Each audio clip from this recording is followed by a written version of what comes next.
Dans cette vidéo, je voudrais insister sur un point. Lightroom, c'est un catalogueur qui fait référence à des images qui ne sont pas dans le catalogue, mais qui sont sur un de vos disques durs. On les retrouve d'ailleurs ici, dans les dossiers, où on voit nos disques durs dans lesquels sont nos photos. Si je regarde le SSD photo, on voit qu'il est en vert, c'est-à-dire que c'est un disque dur qui est connecté. D'ailleurs, on voit qu'il reste que 27 Go sur les 500 de disponibles. Là, il y en a un deuxième disque dur qui est celui du système d'exploitation d'ailleurs, où on retrouve 19 Go sur 500 Go. Il va falloir que je fasse du ménage. Et puis on voit un troisième disque dur, Samsung T3. Il n'est pas ouvert, il est grisé. On se retrouve dans la situation où ce disque dur, il est déconnecté. D'ailleurs, on voit que les photos, au niveau de sélection, sont avec des points d'interrogation. Et si je regarde la photo, ici, on ne voit que aperçu dynamique. Si je prends une photo d'une autre, ici, photo d'origine plus aperçu dynamique. Donc, on voit bien, là, ils sont connectés, là, il a perdu la photo. C'est la première chose que je voulais dire.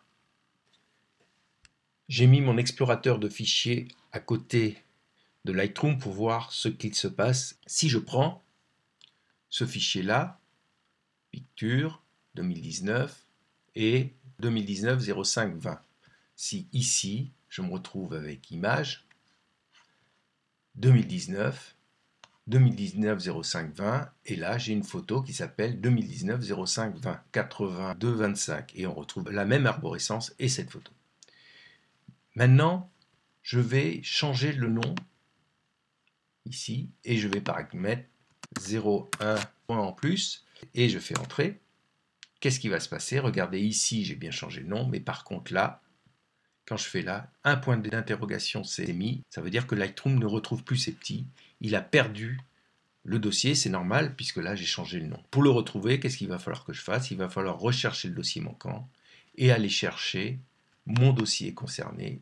Je fais sélectionner et là, effectivement, il retrouve ses petits puisque il a changé le nom. Par contre, si j'avais fait cette même manipulation, je vais le renommer et là je vais enlever le 0,1, je fais enregistrer. Qu'est-ce qui se passe? Tout de suite, ici, nous avons vu que le nom a changé. On voit bien que c'est bien à partir de Lightroom et pas à partir de l'explorateur qu'il faut travailler.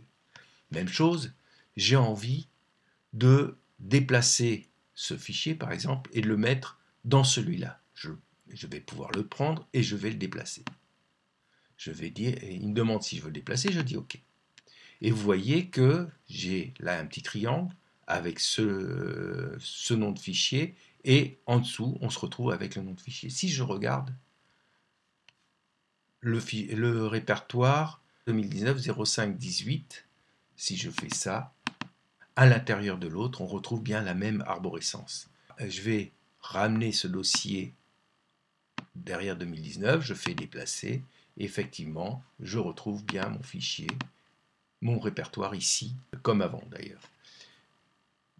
Dernière chose, je prends ce répertoire, je vais faire la même opération à partir de l'explorateur. Qu'est-ce qui va se passer? Ici, j'ai mon point d'interrogation parce que Lightroom n'a pas su retrouver ses petits. Je suis obligé de faire rechercher le dossier manquant. Je suis obligé d'aller le chercher à l'endroit où il se trouve. Je fais ça, je sélectionne et Lightroom a retrouvé ses petits.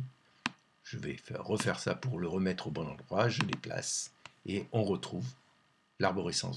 Vous voyez, il est important de faire ce travail que à partir de Lightroom, sinon vous allez en permanence perdre vos données et avoir des points d'interrogation un petit peu partout. Dernier élément que je voulais souligner dans cette vidéo.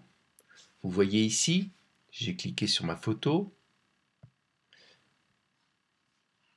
Ici, il y a marqué photo d'origine plus aperçu dynamique. Effectivement, quand j'ai importé ma photo dans mon catalogue, j'ai demandé à ce qu'il crée des aperçus dynamiques. Donc, on voit qu'on a notre photo d'origine plus notre aperçu dynamique. L'intérêt, c'est que quand je vais passer d'une photo à l'autre, vous voyez, elle s'affiche immédiatement, ou presque.